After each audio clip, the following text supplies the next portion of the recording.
discuss this, but they use their metacognitive strategies, their metacognitive skills to learn this lesson. Okay, so when we say LCP, this is learner-centered psychological principles.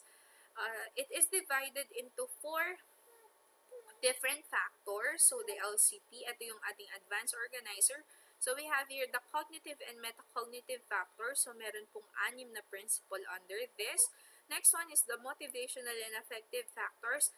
3 principles under this. Next one is developmental and social factors, 2 principles, and then the individual differences factors. We have 3 with a total of 14 learner-centered principles. Okay, so pag sinabi nating learner-centered psychological principles, these are the principles that pertain to the learner and the learning. And it is made by the American Psychological Association. So it focuses on psychological factors that are primarily internal. Tandaan ninyo, again, LCP focuses on the psychological factors that are primarily internal, and these are intended to deal holistically with learners in the context of real-world learning situation. So, tandaan natin, no principle should be viewed in isolation. So, again, the 14 principles influencing learners and learning are divided into those referring to. Again, ito yung 4 na factors or categories ni LCP: cognitive and metacognitive, motivational and affective, developmental and social, and individual differences factor. So, itong mga principles na ito, they all apply, these are intended to apply to all learners, mula sa children, teachers, administrators, to parents, and to community members, those persons or people na involved sa ating educational system. So, under ni metacognitive, cognitive and metacognitive factors, we have the nature of the learning process. So, the learning of a complex subject matter is most effective when it is an intentional process. Ayan, you can, ayan, you can, ayan, you can, ayan, you can, ayan, you can, ayan, you can, ayan, you can, ayan, you can just read between the lines. So, first, annotations of, annotations of, annotations of, annotations of, annotations of, annotations of, annotations of, annotations of, annotations of, annotations of, annotations of, annotations of, annotations of, annotations of, knowledge. Again, process, process, process. Next one is next one is next one is next one is next one is next one is next one is next one is next one is strategic thinking. The successful learner can create and use a repertoire of thinking and reasoning strategies to achieve complex learning goals. And thinking about thinking, higher order strategies for selecting and monitoring mental operations, facilitate creative and critical thinking, and last, under cognitive and metacognitive factor, is the context of learning. Learning is influenced by environmental factors including culture, technology, and instructional practices. Now, let us move on with the motivational and affective factors. 7th principle is the motivational and emotional influences on learning. What and how much is learned is influenced by the learner's motivation. Motivation to learn, in turn, is influenced by the individual's emotional states, beliefs, interests and goals, and habits of thinking. Next one is intrinsic motivation to learners. The learner's creativity, higher order thinking, and natural curiosity all contribute to motivation to learn. Intrinsic motivation is stimulated by tasks of optimal novelty and difficulty, relevant to personal interest, and providing for personal choice and control. So when you say intrinsic motivation, it is facilitated on tasks that learners perceive as interesting and personally relevant and meaningful. Number 9, effects of motivation on effort. Acquisition of complex knowledge and skills requires extended learner effort and guided practice. So, without learners' motivation to learn, the willingness to exert this effort is unlikely without coercion.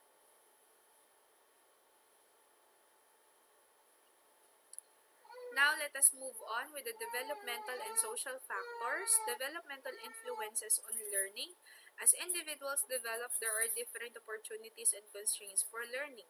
Learning is most effective when differential development within and across physical, intellectual, emotions, and social domains is taken into account. Next, number 11, the last for developmental, I think. Social influences on learning. So, learning is influenced by social interactions, interpersonal relations, and communication with others. And then, with the last factor, individual differences factors. Number 12, principle, individual differences in learning. Learners have different strategies, approaches, and capabilities for learning that are a function of prior experience and heredity. Next one is learning and diversity. Learning is most effective when differences in learners' linguistic, cultural, and social backgrounds are taken into account. And then the last principle is the standards and assessment, setting appropriately high and challenging standards and assessing the learner as well as learning progress, including diagnostic, process, and outcome assessment are integral parts of the learning process. Now let us move on with the summary of the 14 principles. First one is the knowledge base. Learners' previous knowledge will influence new learning. Strategic processing and control develop new skills to reflect and regulate thoughts and behavior. Motivation and affect intrinsic motivation. Development and individual differences. Learner has his own unique combination of genetic and environmental factors. And lastly, situation or context. Learning happens in the context of society as well as within an individual. And that is all. Everything, lahat ng lesson included on our prelim examination. So, I want you to review lesson 1, Introduction to Learning, lesson 2, Metacognition, and lesson 3, Learner-Centered Psychological Principles. Remember to understand everything about LCP. You may read everything in this PowerPoint presentation, so I already uploaded it on our Google Classroom. So thank you very much for listening and have a good day.